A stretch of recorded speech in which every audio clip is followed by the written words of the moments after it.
오늘 말씀 너는 내게 부르짖으라 라는 말씀으로 함께 은혜 나누겠습니다. 한 선교사님이 선교지에 도착해 열정을 가지고 이곳저곳을 다니며 복음을 전했습니다. 그러던 어느 날 해가 뉘엿뉘엿 저물어 가는데 뒤에서 누가 쫓아오는 것 같아요. 그래서 뒤돌아보니 호랑이입니다. 죽어라 도망가는데 호랑이도 눈에 불을 밝히고 죽어라 뒤쫓아옵니다. 한참을 달려가는데 호랑이에게 이제 잡혀 죽겠구나. 자포자기하는 심정으로 하나님 앞에 무릎 꿇고 하나님 살려주세요. 호랑이가 나를 잡아먹게 생겼어요. 복음 전하러 왔는데 호랑이한테 잡혀 죽게 생겼어요. 하나님 살려주세요. 그렇게 한참을 기도하고 눈을 떴는데 참 기가 막힌 상황이 펼쳐졌습니다. 글쎄 호랑이가 두 손 모으고 기도하고 있습니다. 그래서 선교사님이 하도 어이가 없고 기가 막혀서 호랑이에게 묻습니다. 너도 예수 믿냐? 그랬더니 호랑이가 예, 저도 예수 믿습니다. 그럽니다. 그래서 선교사가 재차 묻습니다. 그래 무슨 기도를 했느냐? 호랑이와 일용할 양식을 주신 하나님께 감사 기도 드렸습니다. 오늘 말씀은 기도에 관한 말씀입니다. 함께 읽은 말씀은 유다 왕 마지막 왕이거든요. 시드기야 왕이 이스라엘을 남유다를 통치한 지 10년이 지나 이제 바벨론 느부갓네살 왕이 유다의 수도 예루살렘 성을 완전히 포위한 때 하나님께서 예루살렘에 있는 예레미야에게 임하여 하나님의 말씀을 전해주는 장면입니다. 바벨론 군대에 포위된 예루살렘 사람들이 살 수 있는 길은 세 가지 정도입니다. 첫째는 애굽의 군대가 와서 도움을 받는 겁니다. 그래서 애굽에 사신을 보내서 애굽의 도움을 받고자 했습니다.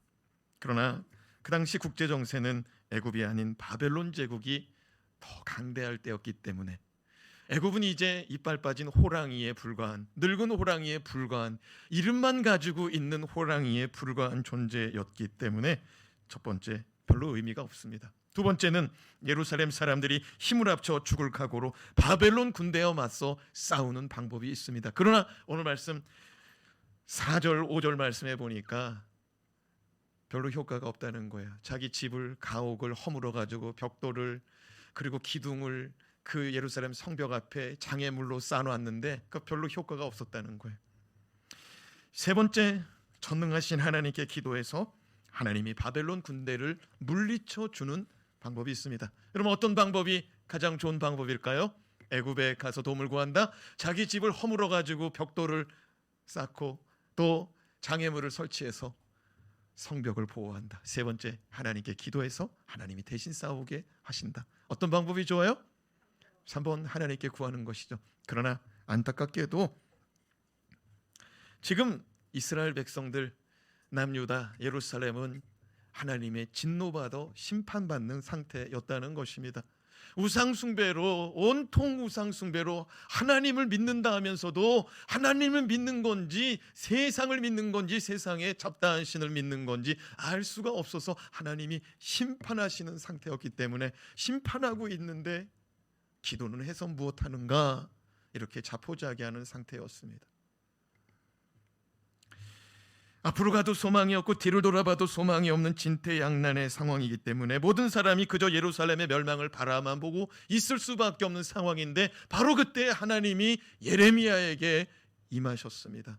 그것도 말씀으로 임하셨습니다. 자, 1절 말씀 같이 읽어봐요. 시작. 예레미야가 아직 시위대 뜰에 갇혀 있을 때 여호와의 말씀이 그에게 두 번째로 임하니라. 예레미야는 시대에 갇혀 있었습니다. 선지자 예레미야는 유다의 멸망과 시드기야 왕은 붙잡혀서 포로로 질질질 끌려갈 것이다. 그는 두 눈이 뽑힐 것이다. 이런 예언을 하니까 왕이 기뻐할 리가 없죠. 그래서 왕이 가둬가지고 붙잡아가지고 가둔 거예요. 시위대들이라는 거는 오늘날로 말하면 청와대의 경호실, 경호부대. 그 청와대의 경호부대에 붙잡혀가지고 그 경호실에 지금 감금된 상태인 거예요. 그 자리에 지금 누가 임했냐면은 하나님이 임하시는데 하나님이 어떻게 임했냐면은 말씀으로 임하더라는 거예요. 하나님은 여러 가지로 임할 수가 있죠. 불로도 임할 수 있고 구름으로도 임할 수가 있고, 할렐루야. 여러 가지로 임할 수가 있는데 이번에는 말씀으로 임재하셨다는 겁니다. 근데 여기서 중요한 것은 갇혀 있는 상태였다는 겁니다. 외부의 도움이 없는 상태, 가로막혀 있는 상태, 나갈 수가 없는 상태. 우리도 살아가면서 문제에 갇혀 살고 있을 때가 있지 않습니까? 몸은 자유로워요. 내가 먹고 싶으면 먹고, 또 버스도 타고, 또 음식점도 가고, 마트에 가서 뭐 장도 보고, 또 필요하면 지방도 이동합니다. 그러나 우리의 마음과 생각은 어떤 문제에 갇혀 있을 수 있다는 거예요. 때로는 자녀의 문제, 배우자의 문제, 직장의 문제, 사업의 문제, 질병의 문제, 부모의 문제, 경제적인 문제, 미래에 대한 불안한 문제로 인하여 우리가 자유롭게 살고 있지만 이 생각이 자유롭지 못하고 갇혀 있을 수 있다는 거예요. 밥을 먹어도 단맛이 나야 합니다. 그러나 모래를 씹는 것 같이 느껴질 수가 있어요. 여러분 어때요? 요즘에 제가 몇 달 전만 해도요, 밥 한 숟갈 넣으면요 밥이 꿀맛이더라고요. 밥이 꿀맛이에요. 야, 밥이 이렇게 달다니. 밥만 한 숟갈 입에 넣는데도 달더라고요. 근데 어느 때는 모래를 씹는 것 같아요. 아무 맛이 없어요. 사랑하는 여러분, 잠을 자도 정신이 말짱하고 생각을 하면서 잠을 자고 일어나는 경우가 있어요. 그래서 우리가 뭐라고 해요? 잠 한숨 못 잤다. 그러면 어떻게 됩니까? 우리의 몸이 천근만근이에요. 안 그래도 그냥 생각하는 것도 머리 아픈데 몸도 힘들어요. 이런 때 우리는 기억해야 됩니다. 예레미야가 시위대 뜰에 갇혀서 아무것도 할 수 없을 때 하나님은 그 자리에 임하시고 하나님은 그곳 가운데서 말씀하시더라는 거예요. 사랑하는 여러분, 문제에 갇혀 있다면 하나님의 말씀하시기에 너무나 좋은 현상이라는 거예요. 너무나 좋은 현실이라는 거예요. 왜? 우리는 그것에만 몰두하고 있기 때문에. 다른 때는요 신경 쓰는 게 너무 많아요. 그런데 문제에 갇혀 있으면 그것만 신경 쓰는 거예요. 그럼 뭐냐면 둘 중에 하나인 거예요. 하나님이 임하시면은 하나님이 보이든지 하나님이 음성이 들리든지 아니면 내 문제에 계속 집착하든지. 그 둘 중에 하나예요. 그러니까 확률은 50대 50이다. 더 좋다는 거예요. 문제 가운데 하나님을 만나시기 바랍니다. 문제 가운데 하나님을 붙잡으시기 바랍니다. 3절 말씀 하나님 뭐라고 말합니까? 읽어봐요. 시작. 너는 내게 부르짖으라. 내가 내게 응답하겠고 내가 알지 못하는 크고 은밀한 일을 내게 보이리라. 오늘 말씀의 핵심 구절입니다. 하나님은 갇혀있는 예레미야에게 너는 내게 부르짖으라 라고 말합니다. 따라합시다. 너는 내게 부르짖으라. 하나님 우리에게 부르짖어 볼래? 너 어렵잖아. 너 어려우니까 한번 기도해 볼래? 그렇게 말씀하지 않고 부르짖어라. 부르짖어라. 너는 내게 부르짖어라 라고 말씀합니다. 여러분 기도할 수 있는 저와 여러분 되기를 바랍니다.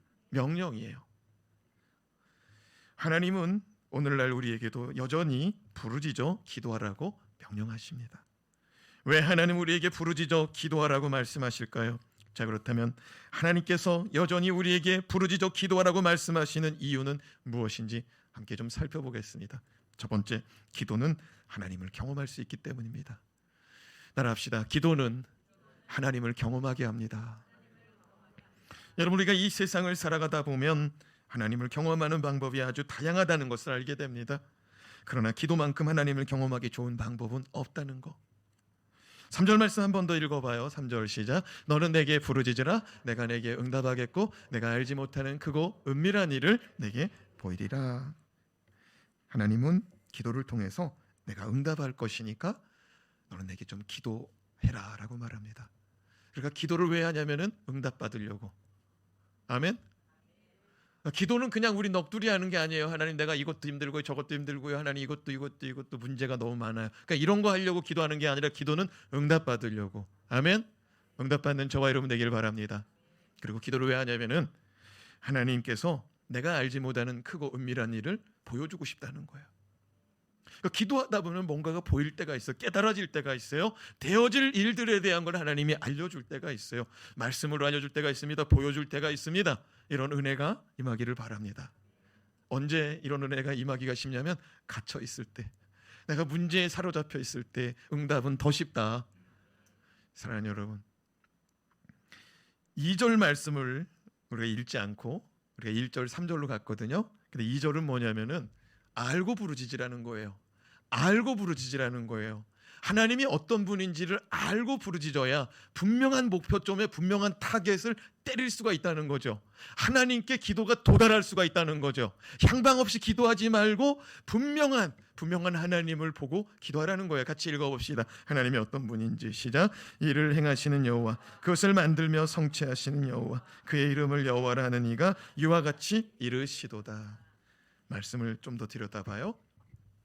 하나님이 어떤 분이에요? 이를 행하시는 하나님, 또 그것을 만드시는 하나님, 또 그 일을 반드시 성취하시는 하나님이라고 말씀합니다. 이걸 머릿속에 잘 집어넣었으면 좋겠어요.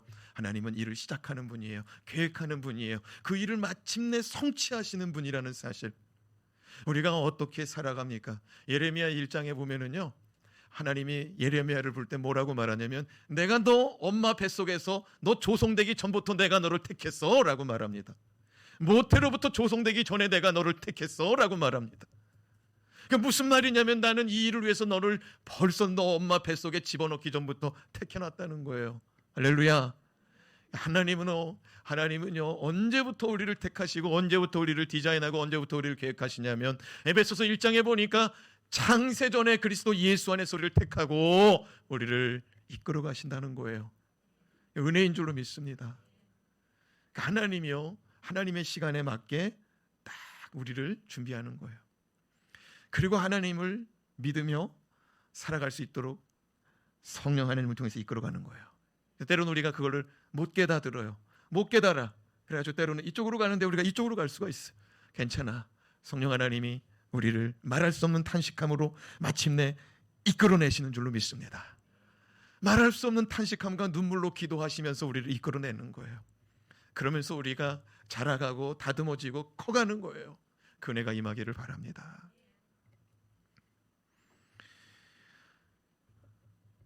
세계 최고 재벌이라 불리우는 사람 가운데 록펠러, 한 번쯤 이름을 들어봤을 것입니다. 그는 처음에 돈이 너무 좋아가지고요, 돈에 눈이 멀어가지고 노동자들을 돌보지 않고 이렇게 조금 뭐라고나 할까요? 노동자들을 좀 막 부려먹었어요. 돈을 막 벌기 위해서. 그러나 나중에 사회적으로 지탄을 받고 이렇게 데모가 일어나고 그러면서 내가 이렇게 살면 안 됐겠다 하고서 자기 재산을 사회에 환원하기 시작합니다. 미국에 가보신 분 록펠러 센터 한 번쯤 봤을 거예요. 저곳에 록펠러 재단을 세우고 또 교육재단도 세우고 록펠러 의학연구소 또 병원들을 세웠습니다. 그리고 록펠러는 수많은 교회들을 세웠습니다. 그리고 그의 후손들은 지금도 거부로 살아갑니다. 그런데 이런 록펠러에게도 도저히 풀 수 없는 난관에 갇혀서, 그리고 정말 돈 한 푼 없어가지고 괴로워했던 시절이 있었다는 거예요. 록펠러는 친구의 권유로 당시 유행하던 금광을 개발하는 사업에 뛰어들었습니다. 노다지죠, 노다지. 금광, 금맥이 하나 잡히기만 하면은 대단한 거부가 되는 거예요. 근데 땅을 아무리 파도 금이 안 나오는 거예요. 나중에 보니까 그 친한 친구가 사기친 거예요. 너도 나도 금광 사업에 뛰어드니까 돈 있는 그 록펠러를 찾아가가지고 그 돈 다 뜯어먹은 거예요. 은행에서 모든 재산을 다 그냥 압류하고 다 가져갔어요. 원금을 모두 사기당한 록펠러, 은행에서 빌린 돈을 상환하라고 독촉에 시달리고 있습니다. 임금을 받지 못한 광부들은 사나운 폭도로 변해갔습니다. 록펠러의 삶의 무게가 너무나 커서 죽고 싶은 마음뿐이었습니다. 록펠러는 그 사기당한 폐광 앞에서 엎드려 기도하기 시작합니다. 왜? 아무것도 할 게 없으니까. 하나님 앞에, 그 폐광 앞에서 부르짖는 거예요. 살려달라고. 그렇게 계속해서 기도하고 또 기도하고 하나님께 나아가 기도하는데 마음속 깊은 곳에서 이런 음성이 들렸다는 거예요. 뭐냐면은 때가 되면 열매를 거두리라. 할렐루야. 때가 되면 열매를 거두리라. 조금 더 인내하라. 조금 더 깊이 파라. 그런 마음이 오더래요. 록펠러는 이것이 하나님의 음성이라고 믿고 폐광에 들어가 혼자도 파기 시작하는 거예요. 곡괭이질을 하기 시작하는 거예요. 그러던 어느 날 그 폐강 깊숙한 곳에서 뭐가 발견이 됐어요. 그게 뭔 줄 알아요? 금? 아니요. 검은 물줄기가 흐르기 시작하는 거예요. 그게 뭘까요? 석유예요. 그래서 우리는 록펠러를 석유왕 록펠러라고 부릅니다. 사랑하는 여러분, 로마서 8장 28절을 보면은요, 우리가 알거니와 하나님을 사랑하는 자 곧 그 뜻대로 부르심을 입은 자들은 모든 것이 합력하여 선을 이루는 역사가 있다라고 말씀합니다. 저와 여러분은 하나님 사랑하는 사람인 줄로 믿습니다. 그러면 하나님이 저와 여러분의 인생을 이끌어 가시는데 그 모든 일들을 다 합해가지고 결론이 뭐냐? 선한 역사라는 거예요. 선한 역사 가운데 이끌림 받으시기 바랍니다.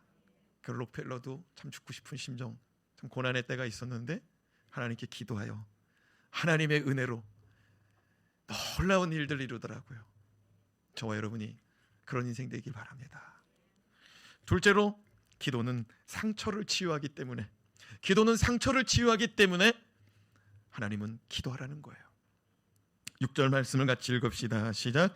그러나 보라, 내가 이 성읍을 치료하며 고쳐 낫게 하고 평안과 진실이 풍성함을 그들에게 나타낼 것이며, 하나님 말씀합니다. 봐라, 내가 이 성읍을 고치고 치료하여서 낫게 할 거다. 이 성읍에는 평안도 없고 불안함뿐이고 염려와 걱정과 두려움뿐이지만 이제 봐라, 내가 이 성읍을 고쳐버릴 거다. 이 성읍의 평안과 진실만이 나타나게 할 거다. 여러분, 말씀에 보면은 봐라, 내가 이 성읍을 치료하며 고쳐낫게 하겠다 그랬어요. 여기서 치료라는 말이 히브리어로 아루카라는 말입니다. 그러니까 이 말은 무슨 말이냐면 상처난 자리에 새로 돋아나는 살이라는 말입니다. 그러니까 상처가 있어요. 근데 그 상처를 우리가 덮고 살 수도 있습니다. 그러니까 대충 덮고 살 수가 있어요. 그러나 상처는 아물고 그 위에 새 살이 나야 제일 좋은 거예요. 그렇죠? 기왕이면 흉터도 없이 깨끗하게. 근데 바로 이런 거예요. 언제 그랬냐는 듯이 그 상처 가운데 다시 새롭게 돋아나는 살, 그 새롭게 돋아나는 살이 바로 치료라는 말이에요. 하나님이 치료하실 때 하나님은 상처를 대충 덮는 것이 아니라 완전하게 치료하는 줄로 믿습니다.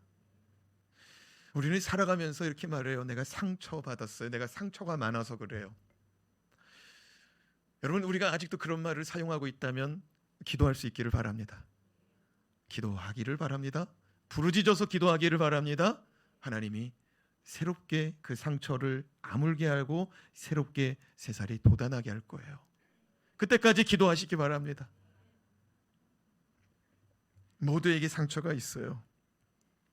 그러나 대부분 대충 덮고 대충 잊어버리고 사는 거예요. 그러다가 누가 그걸 건드리잖아요. 그럼 발끈하는 거예요. 왜? 대충 덮고 사니까. 이거를 꼬매고 이거를 수습을 하고 정말 이거 흉이 안 지도록 이렇게 치료를 해야 되는데 데일밴드 한 장 딱 붙여놓고 사는 거예요. 아무 일 없었다는 것처럼. 근데 그걸 누가 얘기하면은요, 나한테 얘기하는 것 같아. 그냥 이사로 얘기한 거거든요. 근데 그 소리가 나한테 한 것 같아. 드라마를 봐도요, 저건 나를 보고 얘기하는 것 같아. 그러나 치유받은 사람은 그게 아프지 않아요. 그죠? 그게 아프지 않아요. 치유받은 사람. 사랑하는 여러분, 하나님께 기도해서 정말 새살이 돋아나는 역사, 하나님의 새 역사를 통해서 보라, 이전 것은 지나갔으니 보라, 새 것이 되었도다. 새 것이 되는 역사를 경험하길 주님의 이름으로 축원합니다. 축원합니다. 그래요. 하나님은 이 치유의 역사를 위해서 너는 내게 부르짖어라.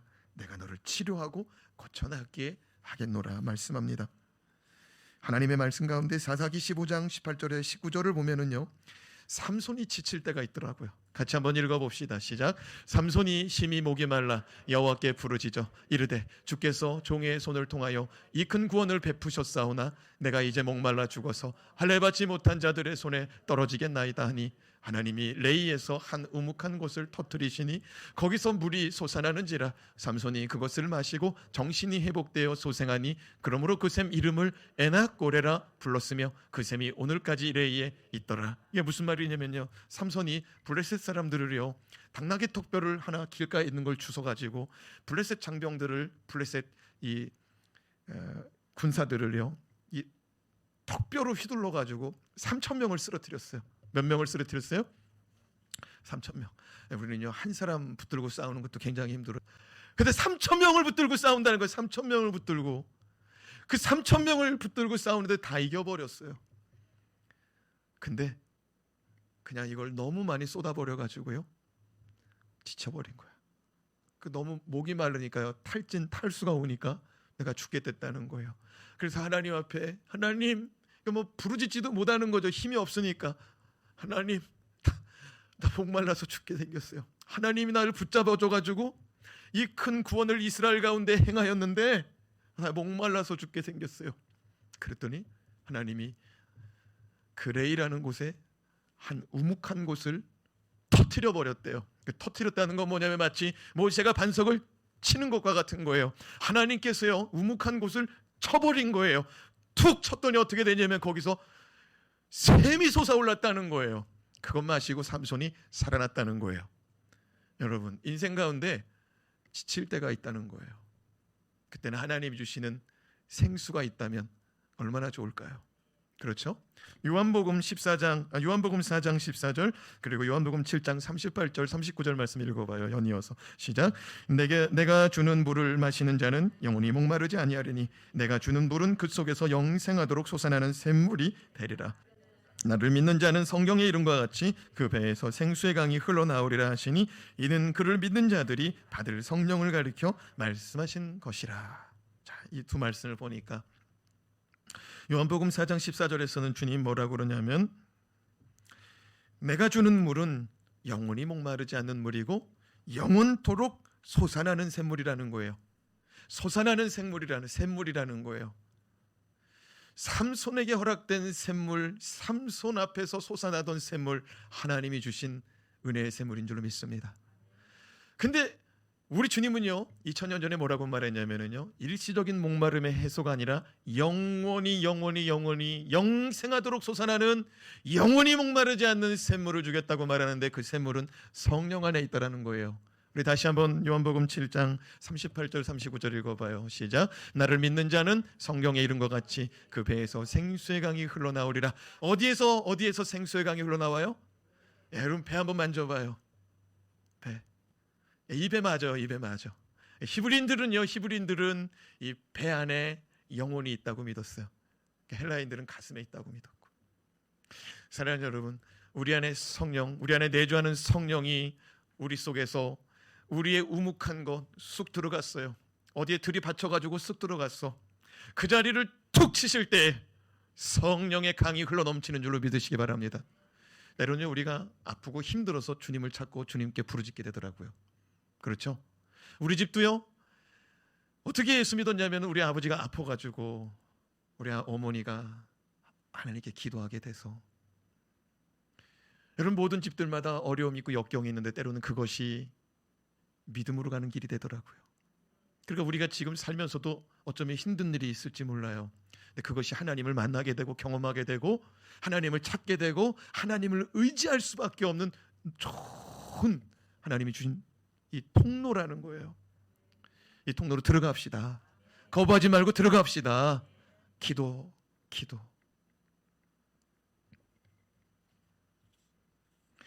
부르짖는 자에게는 영적인 목마름이 채워집니다. 부르짖는 자에게는 인생을 다시 일어날 수 있는 그런 힘이 우리 가운데 솟아나게 돼요.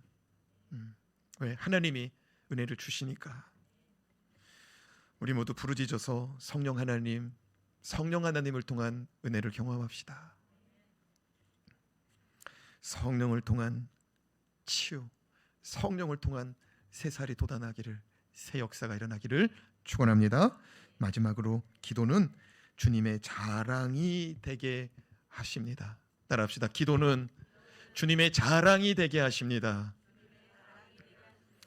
그러니까 우리는 뭐 별 볼 일 없어요. 그러나 기도하면 기도를 통해서 우리가 하나님의 역사를 이루게 되더라고요. 그게 하나님의 자랑이에요. 그러니까 우리가 간증을 들을 때 왜 은혜가 돼요? 저걸 어떻게 할 수 있었을까? 저걸 어떻게 할 수 있었을까? 하나님이 하셨구나. 하나님이 도와주셨구나. 그 대목에서 우리가 은혜가 되는 거예요. 아멘. 그건 하나님을 자랑하는 것이고 또 내가 하나님의 자녀이기 때문에 그게 가능한 거예요.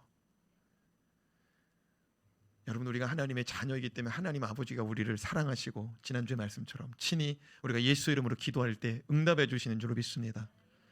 밖에 나가서 어떤 애가 부르짖어요. 아버지, 아버지, 저에게 초콜릿 하나 사주세요. 근데 그 사람이 그러는 거예요. 야, 내가 왜 네 아버지야? 아무 사람이나 붙잡고 구하면 안 돼요. 자기 아버지한테 부르짖는 거예요. 목사님, 우리 아버지 돌아가셨는데요. 아니, 그 아버지가 아니에요. 하나님 아버지 말하는 거예요. 하나님 아버지께 부르짖을 때 아버지가 우리의 사정을 헤아리고 은혜 주는 줄로 믿습니다.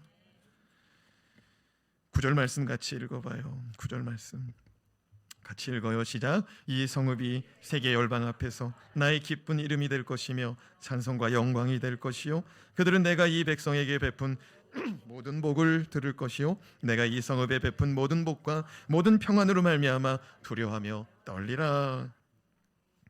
하나님은 범죄하여 패망을 눈앞에 둔 예루살렘을 향하여 말씀합니다. 예레미야야, 너는 내게 부르짖어라. 너의 기도로 내가 이 성읍을 세계 열방 앞에서 나의 기쁜 이름이 되게 하여 나는 자랑하고 싶구나. 무슨 말이냐면요, 예루살렘이라는 거는 상징적인 거예요. 하나님의 나라, 하나님의 나라의 모델인 거예요. 하나님의 나라의 모델이 되는 도성인 거예요. 예루살렘은 영원하신 하나님이, 전능하신 하나님이 항상 머무는 자리였어요. 예루살렘의 성전. 어떠한 일 가운데도 어떠한 죄를 범하여도 하나님 앞에 나아가기만 하면 다 용서받고 해결받는, 새롭게 출발할 수 있는, 정말 어려운 일이 있을 때 부르짖으면 모든 걸 다 해결해 주는 그런 은혜의 도성, 은혜의 자리였어요. 근데 어떻게 이스라엘 백성이요, 죄를 범하다 보니까 죄가 죄인 줄 모르고 범하고 그것이 쌓이고 쌓이는데 다른 이방 사람들보다 더한 거예요. 하나님이 이제 도저히 너희들은 회생 불가다. 하나님이 파산을 선고해 버렸어요. 사람들이 그러는 거예요. 야, 너희들 예루살렘 안 망한다며, 하나님 믿는 너희 안 망한다며 조롱하는 거예요. 꼴 좋다, 하나님 믿더니 꼴 좋아, 이런 소리 듣는 거예요. 사랑하는 여러분, 이게 얼마나 아픈 소리예요. 이게 얼마나 아픈 소리야. 그래서 사람들이요, 그냥 자포자기 해버리는 거예요. 하나님이 우리를 버렸어. 그런데 바로 그때 하나님이 예레미야에게 임해서 네가 기도하면 이 성읍이 바뀔 거야. 여기 사는 사람들이 다시 나의 기쁜 이름, 나의 자랑이 될 거야. 할렐루야. 소망이 없는 가운데 하나님이 파산 선고해버린 상황에서도 하나님은 다시 일으킨다는 거예요. 무엇을 통해서? 너의 기도를 통해서. 예레미야야, 너 너라도 기도해라. 너 하나라도. 사랑하는 여러분, 여러분의 가정 가운데 기도하는 사람이 한 사람밖에 없어요? 그럼 그 사람이라도 기도했으면 좋겠어요. 아멘. 누군가가 지쳐서 쓰러지고 있어요. 그러면 그 쓰러지려고 하는 그 사람 위해서 기도해 줄 수 있기를 바라요. 그 사람 기도로 다시 바꿔놓는다는 거예요. 아멘. 때로는 믿지 않는 자들이 가정 가운데 있을 수 있습니다. 때로는 절망하고 낙심해서 삶을 포기하고 싶은 사람이 있을 수가 있어요. 출구가 보이지 않는 사람이 있어요. 답답한 사람이 있어요. 그 사람을 위해서 기도하시면 하나님이 바꿔놓을 줄로 믿습니다. 완전히 파산 선고된 상태. 지금 예루살렘 포위했거든요. 그리고 결국에는 그 성이 무너졌어요. 그리고 그 백성들이 다 끌려갔어요, 바벨론으로. 하나님은 예레미야 기도를 통해서 다시 회복하는 줄로 믿습니다. 미국의 한 빈민촌에 아버지를 일찍 여의고 어머니만 모시고 사는 조지 이스트만이라는 소년이 있었습니다. 엄마와 함께 단둘이 살아가는 조지 이스트만은 어머니가 그날 벌어서 그날 먹고 사는 그냥 형편이었어요. 그러나 조지의 어머니는 일을 마치고 돌아와서 아이와 함께 저녁을 먹고 아이가 잠자리에 들 때면 항상 아이의 머리에다 손을 얹고 기도해 주는 거예요. 하나님, 지금은 비록 우리가 가난하지만 조지가 훌륭하게 자라나서 이 나라의 큰 일꾼이 될 수 있도록 도와주세요. 엄마가 그 기도를 꼭 해준 거예요. 잠자리에 들 때. 그 엄마가 뭐 줄 수 있는 게 뭐 밥 한 끼하고 그 기도밖에 없는 거예요. 어머니는 항상 침상을 눈물로 적시며 간절히 기도했다는 거예요. 어머니가 자기의 머리에 손을 얹어줄 때, 어머니가 자기 손을 잡을 때 어머니의 손 기억되는 거는 시멘트 바닥처럼 딱딱하고 거칠은 손바닥이었다는 것입니다. 어머니는 힘든 노동을 하고 집에 와서 피곤하다는 말 한마디 없었습니다. 그러나 어머니는 잠이 들면 밤새도록 신음소리 내며 잠을 이루었다는 겁니다. 어린 조지는 깊은 밤 어머니가 잠들고 나면 다시 일어났대요. 그 조지가 일어나서 뭐 했냐? 조지가 무릎 꿇고 하나님께 이렇게 기도했다는 거예요. 하나님, 우리 어머니의 기도가 헛되지 않도록 도와주세요. 제가 돈을 많이 벌어서 우리 어머니가 하나님 앞에 헌금을 드릴 수 있도록, 우리 어머니가 하나님께 헌금을 많이 드릴 수 있도록 제가 큰 사업가가 되게 해주세요. 하나님, 우리 어머니의 기도가 헛되지 않도록 도와주세요. 참 그 어머니의 그 아들이에요. 그죠? 이 아들이 그냥 감동을 받은 거예요. 우리 어머니의 삶을 보면서. 그리고 우리 어머니의 기도가 헛되지 않게 해달라고 자다가 다시 일어나서 기도하고. 어린 조지는 이제 조금 커가지고 사진관에 취직하게 됩니다. 성실하게 일하면서 주인이 가르쳐준 기술을 열심히 연마하고 익혔습니다. 친절하고 싹싹하고 사진 찍는 기술이 좋은 조지는 동네에 널리 소문이 퍼지게 됩니다. 마침내 조지는 조그마한 사진관을 하나 열게 됩니다. 그리고 배운 기술로 사람들에게 예쁜 사진을 많이 찍어줍니다. 그러던 어느 날 조지가 자기가 배우고 익힌 그 기술을 활용해서 필름을 하나 만들었는데 그게 뭐냐면 휴대용 카메라 필름이에요. 이걸 특허로 인정받고 팔기 시작하는데 국내는 물론 세계 여러 나라에서 주문이 쏟아집니다. 공장을 짓고 생산 라인 설비를 늘리기 시작합니다. 마침내 그는 갑부가 됩니다. 이 사람이 누구냐면은 우리가 잘 아는 조지 이스트만 코닥 필름의 회장이에요. 옛날에 코닥 필름, 후지 필름 한 번쯤 다 써봤죠? 요 노란 필름 요 개발자가 조지 이스트만이에요. 사랑하는 여러분, 부모라면 자녀들이 복을 받아들이는 다음 세대를 꿈꾸시기 바랍니다. 자녀를 위해서, 자손을 위해서 기도해 줄 수 있길 바랍니다. 그리고 그 자녀들이 잘 되어지는 모습이 여러분의 자랑이 되기를 바랍니다. 마찬가지로 하나님은요, 우리 모두 자녀들이거든요. 하나님은 다 잘 살았으면 좋겠고요, 상처가 치료됐으면 좋겠고요, 역경을 극복했으면 좋겠고요, 갇힌 자가 자유되기를 원하고 있어요. 그런데 기도를 통해서 그걸 경험해 보라는 거예요. 기도를 통해서 그걸 얻어보라는 거예요. 그 기도를 통해서 내가 너를 자랑하고 싶다는 거예요. 이스라엘 백성들이 처음에 엄청 겸손한 사람이었어요. 가나안 땅에 들어가서 하나님 어떻게 해요? 블레셋 사람들이 쳐들어왔어요. 도와주세요, 살려주세요. 그럼 하나님이 도와주는 거죠. 출애굽할 때도 어때요? 하나님 양식이 없어요. 하나님이 양식을 내려줍니다. 하나님 목이 말라요. 반석에서 샘이 나게 합니다. 하나님 의복을 많이 가져오지 못했어요. 하나님은 의복을 달지 않도록, 신발이 달지 않도록, 구하는 것마다, 문제 있는 것마다 하나님이 다 해결해 줘요. 근데 문제는 기도 안 할 때부터, 먹고 살만할 때부터. 그렇죠? 저와 여러분은 계속 기도할 수 있기를 바랍니다. 지금 위기잖아요. 코로나로 어디 가지도 못해요. 그죠? 갇혀 있단 말이에요. 그리고 생각도요, 그냥 코로나에 사로잡혀 있어요. 그러나 이거를 열어갔으면 좋겠습니다. 열린 하늘 문을 향하여 하나님께 외칠 수 있기를 바랍니다. 부르짖을 수 있기를 바랍니다. 그리고요, 오늘부터 나누어 드리는 매일 성경 자녀들하고 좀 같이 했으면 좋겠어요. 부모가 먼저 한번 읽어요. 그리고 좀 은혜 좀 받아요. 그리고 자녀들 교재 얼마나 쉬운지 몰라요. 그냥 읽어주면 돼. 답도 그냥 너무너무 쉬워. 그래, 말씀 읽고 기도하고, 그냥 엄마가 낮에 먼저 할 수 있으면 먼저 하고, 또 일 갔다가 집에 와야 되면 집에서 같이 애들하고, 그리고 청년들 다 혼자 할 수 있잖아요. 읽으며 할 수 있잖아요. 사랑하는 여러분, 자녀들에게 뭐 물려줄 거예요? 열심히 일해가지고 시집장가 갈 때 아파트 하나씩 사주는 게 꿈이에요? 아니요. 기도하는 엄마는 코닥필름 회장을 만들어 버리더라고요. 아멘. 간절히 부르짖는 자는 록펠러와 같이 자자손손 먹고 살게 하더라고요. 어떻게 할래요? 열심히 일해가지고 아파트 하나씩 다 마련해 주겠어요? 기도할 수 있기를 바랍니다. 먼저 기도할 수 있기를 바라요.